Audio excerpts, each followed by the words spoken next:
the station covering all of the DMV. This is DC News Now. And now at 6, we are following breaking news out of Mississippi. A gunman goes on a deadly rampage, killing 6 people in a series of shootings, who police say he targeted. And 5 robberies all before lunch in one section of D.C. Police say they're all connected. Tonight, the car they're looking for. And the Commanders make a big hire. The Super Bowl winning coach on his way to D.C. to be the team's new OC. And temperatures will continue to drop as we head into our evening, but when can we expect a warm up? We'll have those details in just a bit. Good evening, everybody. Thanks for joining us for DC News Now at 6 o'clock. I'm Chris Flanagan. And I'm Tasmeen Mahfouz, and we start with breaking news this evening out of Mississippi.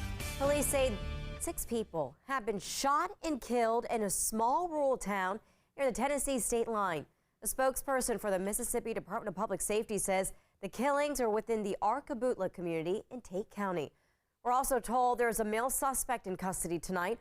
A high school and elementary school nearby both went into lockdown for a short time, but that was later lifted. No word at this time on a potential motive. All right, back here in the DMV, a string of robberies this morning in Northwest D.C. has some residents on edge. The robbers still on the run this evening. DC News Now's Leonard and Fleming joining us live in studio. And Leonard, these robbers pretty brazen. They happened in broad daylight.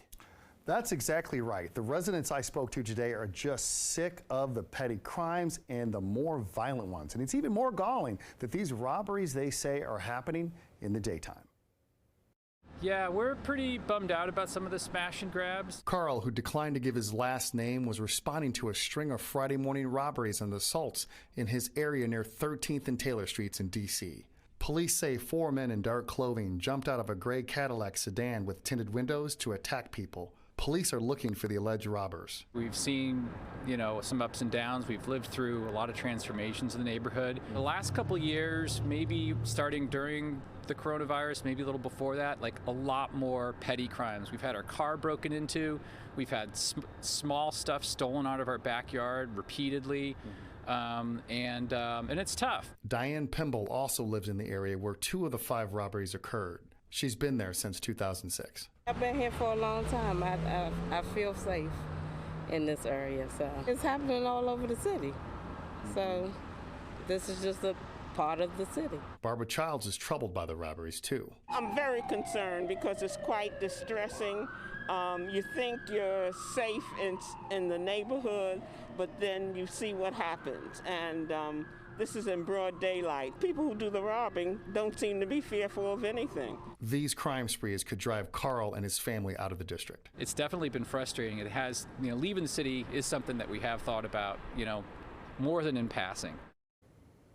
Police officials say there could have been even more robberies done by these men, but the investigation into their crimes continues. Reporting from the studio, Leonard and Fleming, DC News Now, back to you.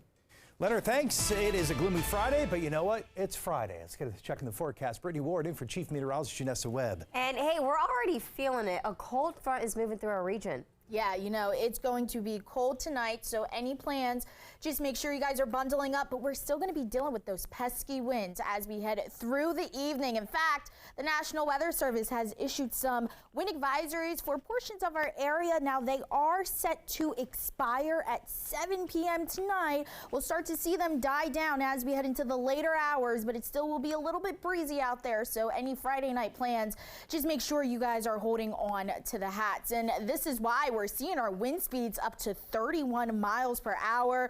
Portions of the areas where you could see the higher wind speeds, that's where those wind advisories are in effect. So if you are in those northern counties, just be mindful of that. Wind gusting upwards of 43 miles per hour here in DC, 40 there in Manassas.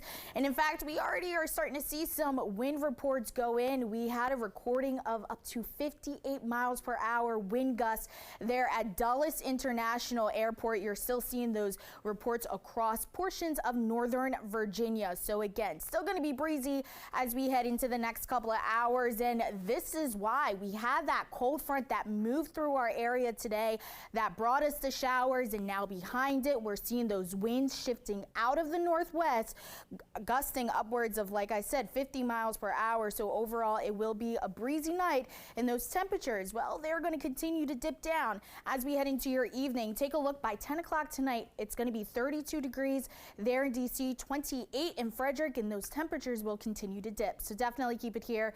Another check of that forecast will be coming up. Bert, thanks. Meanwhile, with breaking news involving the Washington Commanders, it appears the team has found its new offensive coordinator, and he's a pretty big name. Yeah, multiple reports say the team has offered Eric Bieniemy a multi-year deal for the position of assistant head coach and offensive coordinator. So it seems the two sides are finalizing the details with the expectations of an official agreement as soon as tomorrow. Bieniemy has been the offensive coordinator for the Kansas City Chiefs since 2018, and in that time, he has helped the team win 2 Super Bowls. Sports director Derek Forrest will have more on what we're learning about the situation later on in sports. All right, developing now at 6, Montgomery County Police releasing this video. It's of a man who robbed a store and attempted to sexually assault a woman in Montgomery County. It happened at the Claire's on North Frederick Avenue in Gaithersburg on January 10th. The man told the victim, open the cash register. Police say after refusing, the man put her in a chokehold, took her to a bathroom, and tried to sexually assault her. After fighting back, the suspect hit her in the head several times before taking off. $10,000 reward now being offered in this case. If you have any information, you're urged to call police. And an update tonight on the case of the white supremacist who killed 10 people at the Tops grocery store in Buffalo last May. We reported yesterday he was convicted to life in prison, but the question still remains tonight if he will face the death penalty. The Department of Justice has yet to announce a decision, though the first step towards that happening has taken place. This all according to the attorneys from both sides. The two groups say they met with local DOJ officials over arguments for and against the death penalty. The next step, well, it's to have both of those same discussions right here in Washington, D.C. It's a lot, right? It's a lot that goes into making a decision like that. And, you know, we don't know, we still don't know, right, what the U.S. attorney is going to do, if he's going to seek the death penalty or not. But, you know, they're making sure that we know the process. And the shooter's attorneys previously said he would plead guilty if the death penalty was taken off the table. He was sentenced to life in prison without the possibility of parole yesterday in the state case. Now, many of the victims' families have said in court they don't want the death penalty. Instead, they want to see the person who killed their loved one have to suffer in a jail cell for the rest of his life. And also tonight, the 5 former Memphis police officers charged in the beating and death of Tyree Nichols have pleaded not guilty to second-degree murder. All 5 appeared in court this morning for the very first time. They were fired and charged with murder, kidnapping, and assault at the end of last month. Attorney for one of the officers says the public hasn't seen all the video evidence and there's still a lot we don't know about what happened that day. Former officers belonged to a specialized unit in the Memphis Police Department known as a Scorpion Unit. That unit has since been disbanded. They didn't even have the courage to look at me in my face after what they did to my son. So they're going to see me at every court date, everyone, exactly. And until we get justice for my son. And the next court date is set for May 1st. The judge expects this to be a lengthy court case. Meanwhile, Congress and the White House are turning their focus to the war in Ukraine. Comes ahead of next week's one-year mark of Russia's invasion. Top-level officials are now in Germany to discuss U.S. support in days leading up to President Biden's own trip to nearby Poland. Washington correspondent Jesse Tenor reports on what comes next. This is the first time in 2 decades organizers of the Munich Security Conference did not invite Russian officials. As many say, the war is approaching a critical phase. This is an important trip for the president, and it comes at an important moment. Nearly 1 year after war broke out in Ukraine, next week, President Biden will visit Poland, a key ally in the defense against Russia. President Biden will make it clear that the United States will continue to stand with Ukraine. Vice President Kamala Harris shared that same message in Germany Friday at the Munich Security Conference with French President Macron, stressing the war is impacting economies around the world. Our commitment as a partner to the people of Ukraine. U.S. military and economic aid has topped $110 billion since the war began. The U.S. is also training Ukrainian forces in Germany. President Zelensky thanked American officials for taking the lead at the security conference, while also asking his allies to speed up the delivery of more military aid, like fighter jets. How many soldiers killed? How many towns and cities destroyed? How many hospitals and schools bombed?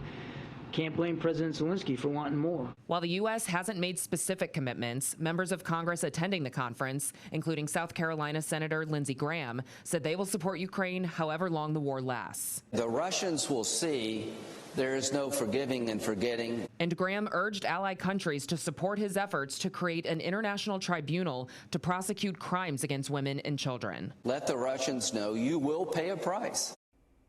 And the White House says there are no plans for President Biden to go to Ukraine during his time in Europe next week. In Washington, I'm Jessie Chenor. And new tonight, a Costco truck full of household goods caught on fire on I-95 southbound, causing a lot of traffic delays today. Crews cleaned up the 70,000 pounds of goods the truck had in the back. Now, the left and center lanes of I-95 southbound reopened south of exit 118 in Thornburg. The right southbound lane remains blocked as cleanup is underway. And some good news for Metro riders. More trains are being added to the Red Line. So starting February 21st, trains will run every 8 minutes between 6 and 9 a.m. and then again between 3 and 6 p.m. on Monday and Fridays. Will also run from 6 in the morning till 9 p.m.